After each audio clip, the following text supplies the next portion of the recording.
we come to the synagogue every day and we ask God for all sorts of requests. We turn to God and we say, please bless us. Please give us blessings. And it's important to ask God for what we need. But one question we very often forget to ask when we come to the synagogue, whether it be every day or whether it be on Rosh Hashanah and Yom Kippur or whether it be on Shabbat, is, are we a blessing? We ask God what blessings you can give us, but we really need to ask ourselves, are we being a blessing? And in the past year or so, if you look at the newspapers, too many Jews were not blessings.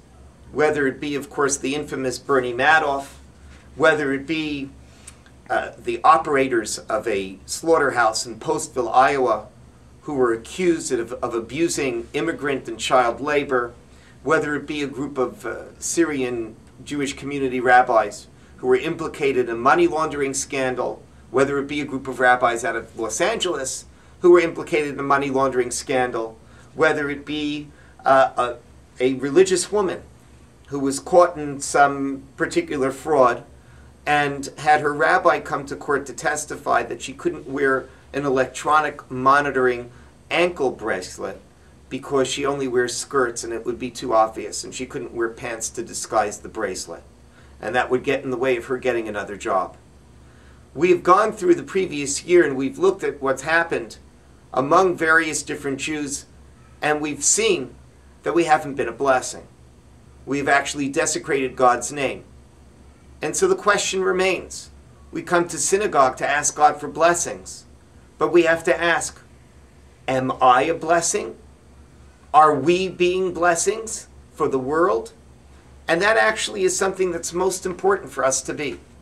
Because as Viktor Frankl, a Holocaust survivor who was a philosopher and a psychologist, points out in Man's Search for Meaning, he says that the most important thing in life is not what you do want from life, but what does life want from you? It's not a question of what blessings we get out of life, but whether or not we are a blessing to others.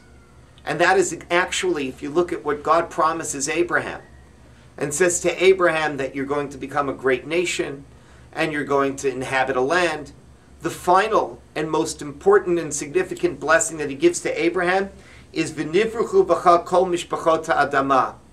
Through you there will be a blessing for all of the families of the earth.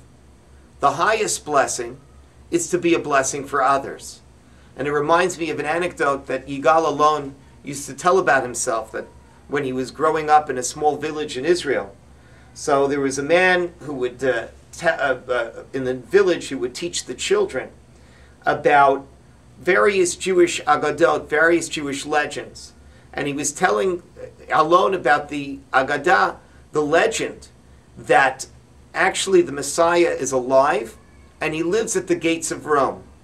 And so Allon turned to him, he was a little boy, and he said, well, if the Messiah is in the gates of Rome, what is he waiting for?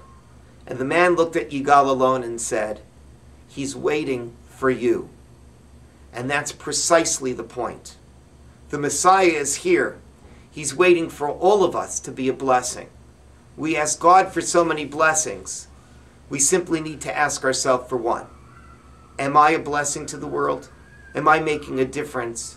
Am I acting in a way that makes the world a better place?